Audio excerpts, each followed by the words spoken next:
পীর সাহেবের বুকের ভিতরে ঢুকে গেছে। আর পীরের বুকের ভিতরে ঢুকে এত শান্তি পাইছে, আনন্দের ঠেলায় গান গায়, বাবা আমি তোমায় ভালোবাসি, তোমার চরণ সুমিতে বাবা তোমার কাছে আসি গো বাবা, আমি তোমায় ভালোবাসি। যে নারী স্বামীকে বাদ দিয়ে পীরের ফাঁকা পায়ে চুমা খায়, ওই নারীর চরিত্রে ঠিক না।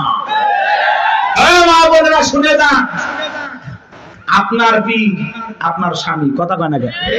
প্রত্যেকটা সন্তানের কাছে তার মা বাবা হলো পৃথিবীর সবচাইতে বড় পীর। কথা বলেন?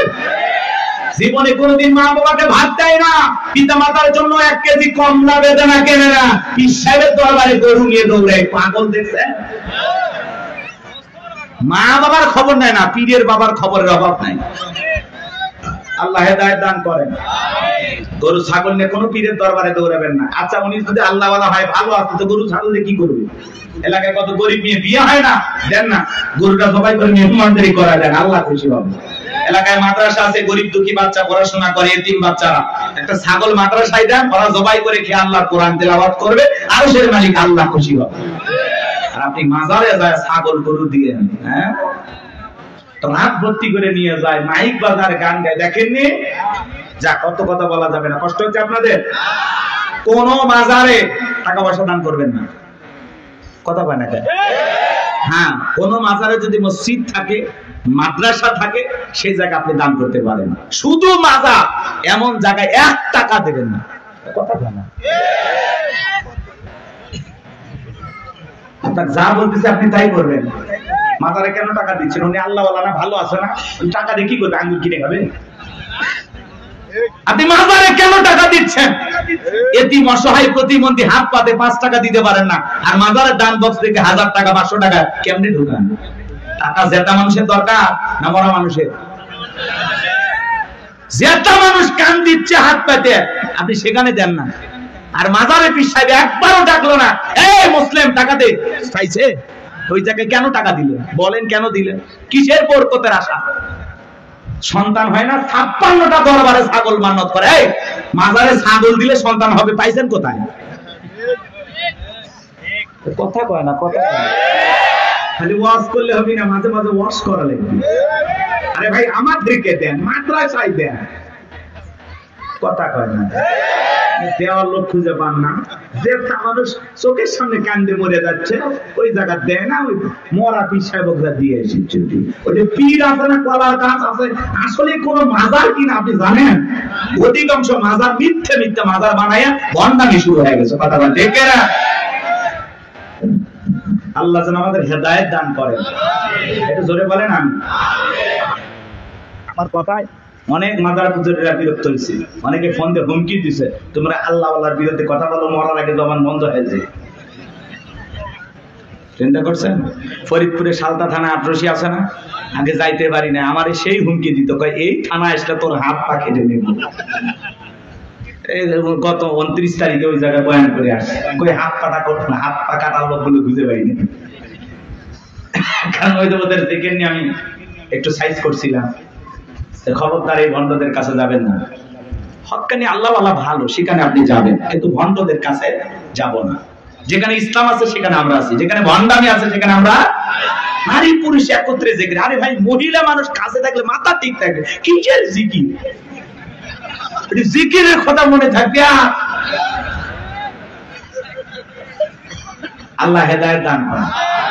ওই জন্য তো ভণ্ডরা বলে মনের পর্দা বাইরের পর্দা, শুনছেন? মনের পর্দা বড় পর্দা, বাইরের পর্দা খুলে ভালা।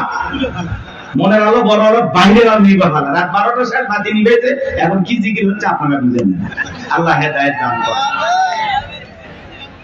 আমার ভাইয়েরা চলেন সামনের দিকে যাই। আজও পৃথিবীর জমিনে যারা মাজার নিয়ে বসে আছে, খানকায় বসে আছে, এদেরকে কেউ টার্গেট করে না। যারা আল্লাহর জমিনে আল্লাহর দ্বীনকে কায়েম করতে চায়, কোরআনের সমাজ ব্যবস্থা কায়েম করতে চায়, আল্লাহর আইন দিয়ে জমিনটা পরিচালনা করতে চায়, তাদেরকে টার্গেট করে করে ভিতরে ঢোকানো হয়। কথা বলে ঠিক কিনা? ফিরাউনের মাথা গরম হয়ে গেছে, হামানকে ডেকে বলে, এ তাকো হামান, এই দিগাই। হামানের মাথায় কোনো চুল ছিল না, সাদে মান্নায় বাম পারল, পুরো মাথা ছিল ভারতের দমদম এয়ারপোর্ট। ডেকে বলে, হামান রে তাড়াতাড়ি নবীরা বলল একটা মুসা নামের ছেলে জন্মগ্রহণ করবে, ওর কারণে রাজত্বের চেয়ার থাকবে না, ক্ষমতা থাকবে না, এমনকি আমার জীবনটাও নাকি চলে যাবে, এটা তো মেনে নেওয়া যায় না।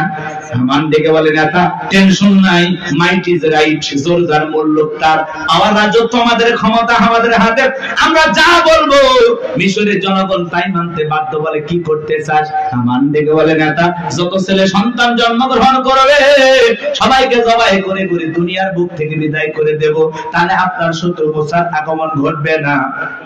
এমন কথা শোনার পরে ফিরাউন থেকে বলে হামান রে আসলেই তোর মাথায় বুদ্ধি আছে, তবে শোন, ছেলেগুলোকে জবাই করবি, মেয়েগুলোকে জবাই করবি না, কারণ ছেলেদের মধ্যে আমার শত্রু আছে, মেয়েদের মধ্যে কোনো শত্রু নাই।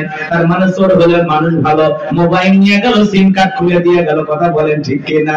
সন্তান জবাই করা শুরু হয়ে গেল, 3টা মাস অতিবাহিত হয়ে গেল। দবিরাকে দেখে বলে দবিরা এইবার গবেষণা করে দেখ আমার পথের কাটা মুসা মরল না বাঁচলো। দবিরে গবেষণা করে বলে না তার 3টা বর্ণনা পাওয়া যায় বাজান।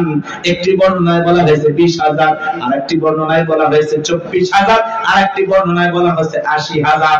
দবিরে দেখে বলে না যদিও হাজার হাজার মাইল মুখ খালি কইরা সন্তানগুলোকে জবাই করে বিদায় করেছেন, কিন্তু আপনার পথের কাটা মুসা এখনো মরে নাই, মরে নাই, মায়ের কোলে জীবিত আছে, সুস্থ আছে, কিন্তু কোন বাড়িতে আছে, কোথায় আছে, এইটা বলার ক্ষমতা আমাদের নাই। বলেন আল্লাহু আকবার। ওয়া মাকারু ওয়া মাকারাল্লাহ আল্লাহু খায়রুল মাকিরিন।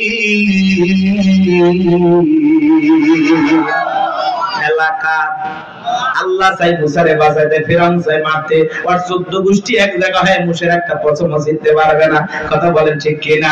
ফিরাউন রাগান্বিত হয়ে বলে এই সেনাবাহিনীর দল এতগুলো মারলি, আসলটাই মারতে পারলি না, এলাকায় তল্লাশি চালাও, চিরনবিধান চালাও, ঘরে ঘরে প্রবেশ করো, যেখানে মুসারে পাইবা দরবার জবাই করবা, আমার মাথার টেনশনটা দূর করো, যাও।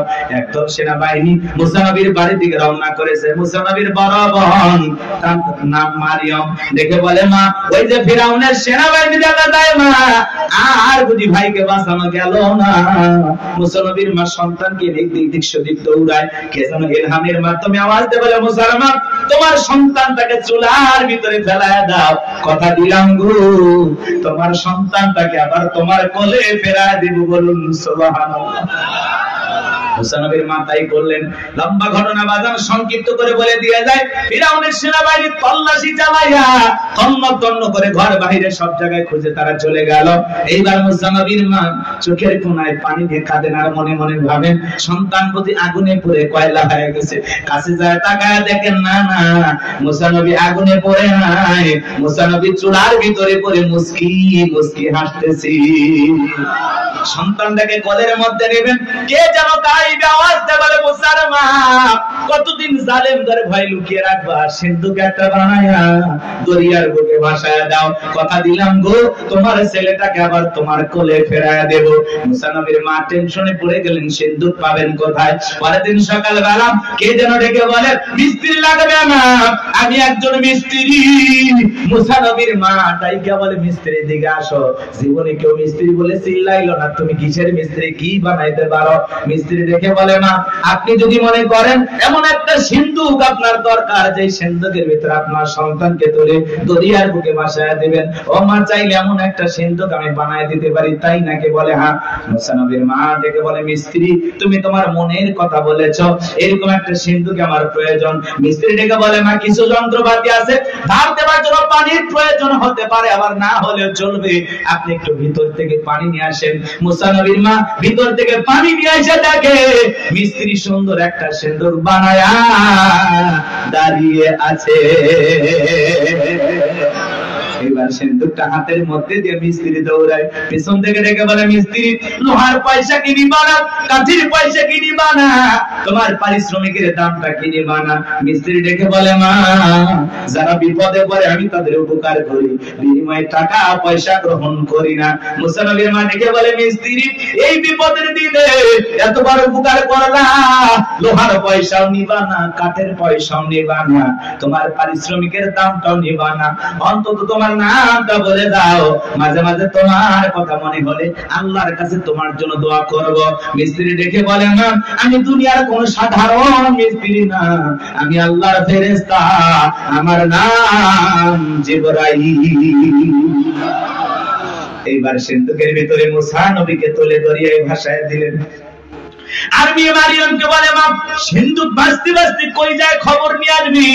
ওই দিন বিকেল বেলা ফিরাউন তার প্রিয়তমা স্ত্রী আসিয়াকে নিয়ে আসছে সমুদ্রের সৈকতে হাওয়া খাইতে। মাঝে মাঝে বউকে একটু বিনোদন করার দরকার আছে না নাই? হালাল বিনোদন। মাঝে মাঝে ভাবি কিনে কক্সবাজার চলে যাবেন যদি সামর্থ্য থাকে। কথা কয় না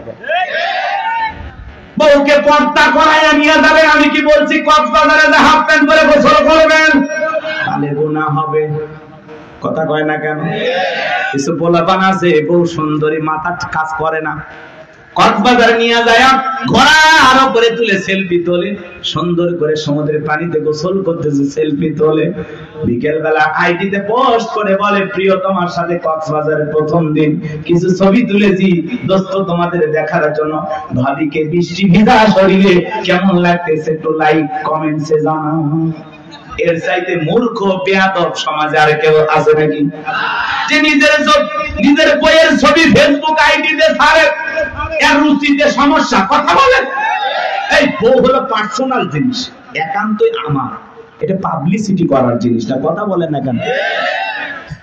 এমনিতে নিয়ে মানুষকে জ্বালায় আছি আমরা,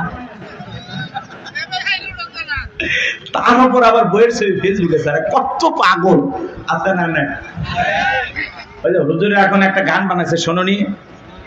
কথা কয় না কে? শুনছেন?